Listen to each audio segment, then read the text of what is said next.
진실로 진실로 너희에게 이르노니 믿는 자는 영생을 가졌나니 내가 곧 생명의 떡이니라. 너희 조상들은 광야에서 만나를 먹었어도 죽었거니와 너희는 하늘에서 내려오는 떡이니 사람으로 하여금 먹고 죽지 아니하게 하는 것이니라.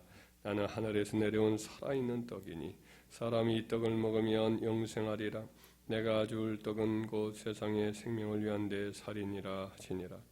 그러므로 유대인들이 서로 다투어 이르되 이 사람이 어찌 능히 자기 살을 우리에게 주어 먹게 하겠느냐. 예수께서 이르시되 내가 진실로 진실로 너희에게 이르노니 인자의 살을 먹지 아니하고 인자의 피를 마시지 아니하면 너희 속에 생명이 없느니라. 내 살을 먹고 내 피를 마시는 자는 영생을 가졌고 마지막 날에 내가 그를 다시 살리리니 내 살은 참된 양식이요 내 피는 참된 음료로다. 내 살을 먹고 내 피를 마시는 자는 내 안에 거하고 나도 그의 안에 거하나니 살아계신 아버지께서 나를 보내심에 내가 아버지로 말미암아 사는 것 같이 나를 먹는 그 사람도 나로 말미암아 살리라. 이것은 하늘에서 내려온 떡이니 조상들이 먹고도 죽은 그것과 같지 아니하여 이 떡을 먹는 자는 영원히 살리라. 이 말씀은 예수께서 가버나움 회당에서 가르치실 때에 하셨느니라. 아멘. 이 말씀을 하셨던 그 때는 예수님이 아마 사역의 약간 초반이긴 하지만은 거의 중반에 가까운 초반 이때쯤이라 생각이 됩니다. 장소는 갈릴리 바닷가 위쪽에 있었던 예수님의 사역의 본거지였던 가버나움의 한 회당에서 말씀을 하신 것입니다. 그 전후의 예수님의 사역의 맥락은 예수님이 이제 베세다 광야에서 오병이의 기적을 베풀어서 사람들을 굶주린 사람들이 혹시라도 돌아가다가 쓰러지고 기진하에 쓰러질까봐 이제 물고기 2마리와 보리떡 5개를 가지고 그들을 다 먹이는 기적을 베풀어 주셨던 그 다음 날입니다. 사람들이 또다시 몰려와서 예수님을 찾았을 때 예수님이 그들을 좀 나무라시면서 내가 나를 찾은 것은 기적을 본 것이 아니라 기적을 보았다는 것은 그때의 의미는 예수님의 어떤 그 신앙을 예수님에 대한 진실한 신앙을 가진 그런 신앙이 아니라 먹고 배부른 까닭이로다. 육신적인 어떤 필요를 채웠기 때문에 그럴 것이다 하면서 썩을 양식을 위해서 일하지 말고 영생하도록 있는 양식을 위해서 하라 하면서 이어서 이제 하신 말씀이에요. 예수님은 그들에게 이제 이런 말씀하실 때 그들이 광야에 우리 조상들은 하늘에서 만나를 먹였는데 당신은 또 무슨 표적을 보여주겠습니까? 하면서 이제 예수님이 자기를 나무래니까 이들이 이제 예수님에 대해서 또 변론적으로 이렇게 대응을 하였지요. 그때 예수님이 하신 말씀은 만나를 먹은 사람 다 죽었다. 그러나 나는 하나님의 하늘에서 내려온 산떡이다. 생명의 떡이다. 유명한 예수님 나는 누구다라고 하는 여러 말씀들이 요한복음 7가지가 나오잖아요. 그 중에 하나가 바로 이 대목입니다. 나는 생명의 떡이다. 하늘에서 내려온 산떡이다. 나를 먹는 자는 영생을 하리라. 이 말씀을 예수님이 하시는 겁니다. 그 사람들이 이제 또 거기에 대해서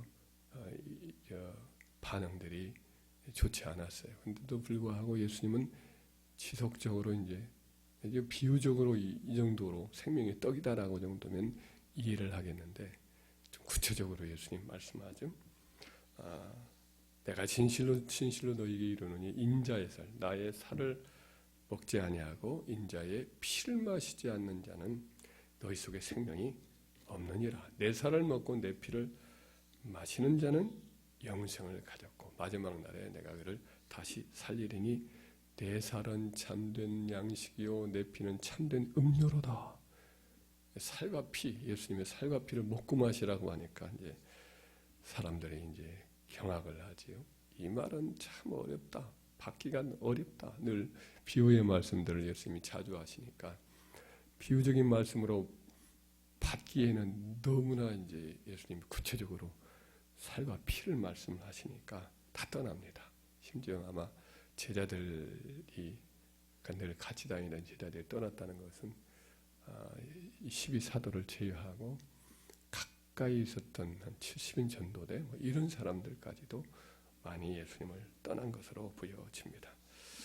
예수님이 이런 말씀을 하셨을 때 사람들이 받기가 좀 어렵고 또 놀랄 것을 모르는 바가 아닌데도 이 말씀을 하신 것은 그 말씀이 매우 중요하기 때문일 것입니다. 이 말씀이 예수님 사역의 어떤 핵심을 가진 말씀이기 때문에 그럼에도 그들이 이해가 잘 안 되는데도 불구하고 그들에게 이 말씀을 전하였던 것이라고 생각을 할 수 있습니다. 그럼 예수님이 자기 살을 먹고 자기 피를 마셔야 영생을 한다라는 그런 의미는 어떤 의미가 있을까? 예수님이 여기서 만나라는 그 단어를 소환을 하죠. 예수님 오시기 전에 1400년 전에 광야에서 하늘에서 만나가 아침마다 내려왔잖아요. 그래서 양식, 그들이 다 40년 동안 그 만나를 먹고 살았듯이 예수님이 이제 자기의 살과 피를 만나 먹을 것으로 이렇게 표현을 한 것도 매우 중요한 그 가르침이라고 생각을 합니다. 그걸 통해서 산떡이다, 나를 먹어야 한다 이런 말씀을 하시는데 먹는다는 것은 어떤 의미가 있을까?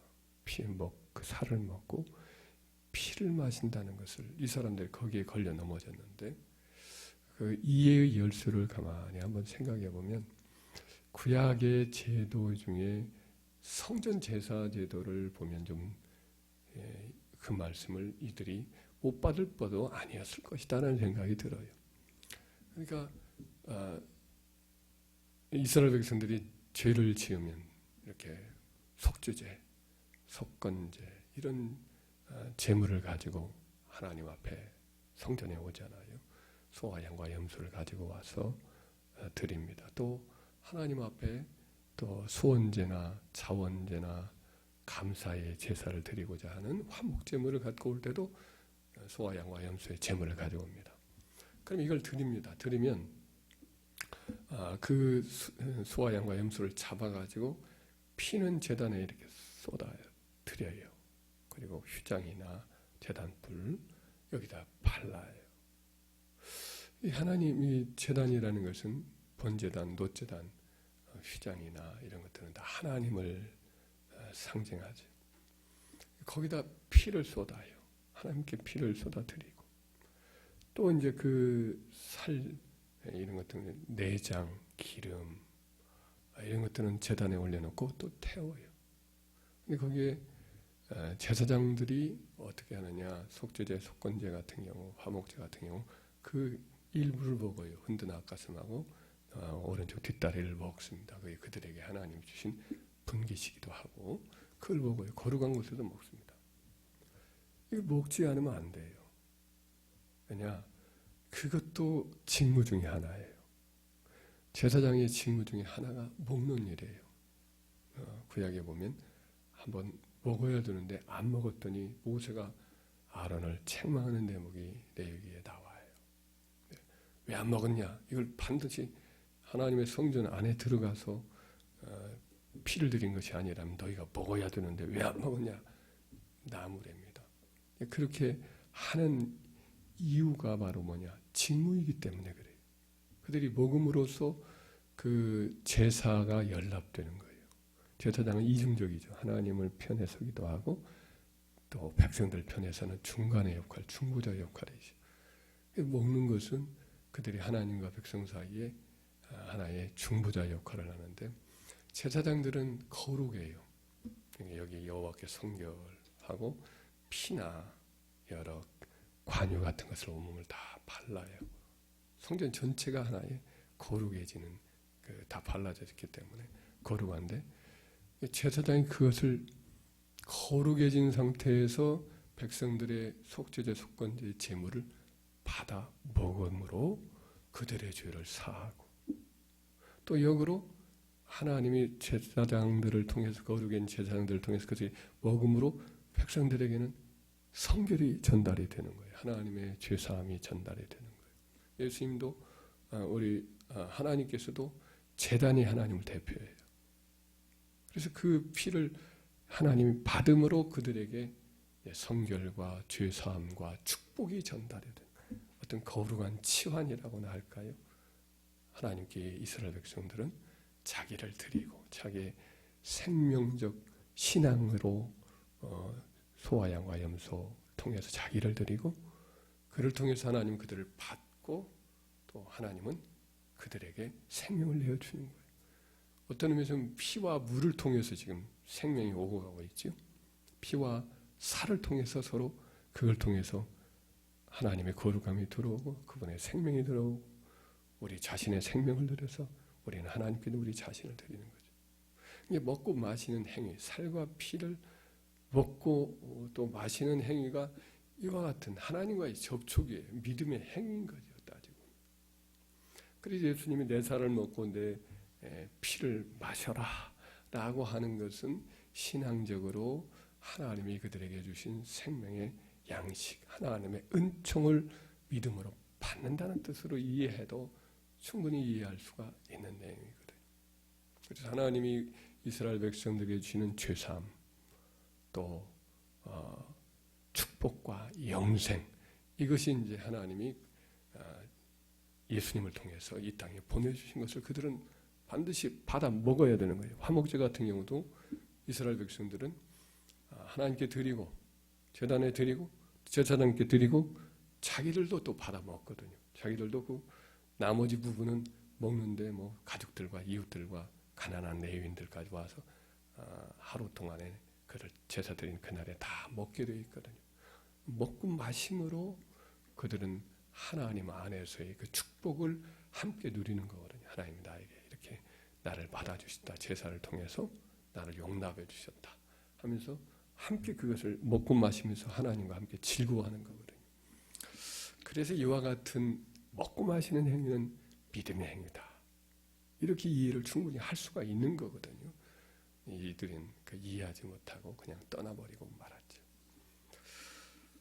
그래서 우리 주님께서 이와 같이 살과 피를 주셨는데 그것이 완전한 제물, 완전한 거룩한 생명의 하나님이 주시는 생명의 양식, 이것이 바로 십자가 대전에서 예수님이 자기를 드린 사건을 통해서 우리에게 주신 거예요. 그래서 이제는 거룩한 제단, 거룩한 어떤 생명, 이것이 구약에는 성전에서 번제단이나 이런 제사장을 통해서 이루어졌다면 이제 마지막 때에 우리 하나님 백성들이 하나님 안에서 그의 생명을 누리고 용서를 받고 축복을 받는 것은 십자가의 제단에서 우리 주님이 자기 살을 찢고 자기 피를 흘렸던 그것을 먹고 믿음으로 먹고 마심으로써 우리가 받게 되는 은혜가 있는 줄 믿습니다.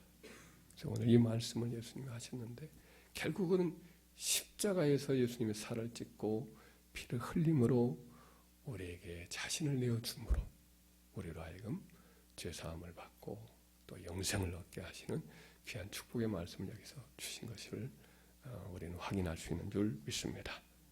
그래서 오늘 그리 성금요일입니다. 바로 그날이죠. 이 말씀이 참 받기 어려워서 많이들 떠난 그와 같은 가르침인데 예수님은 이것을 처음부터 마음에 두시고 이렇게 자기의 살을 찢고 피를 흘려서 우리에게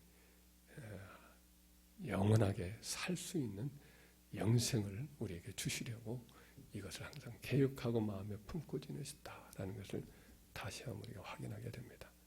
세상 사람들은 어리석게 느껴지죠. 십자가가 참 어리석어요. 십자가의 도가 멸망받는 자들에게 미련한 것이죠.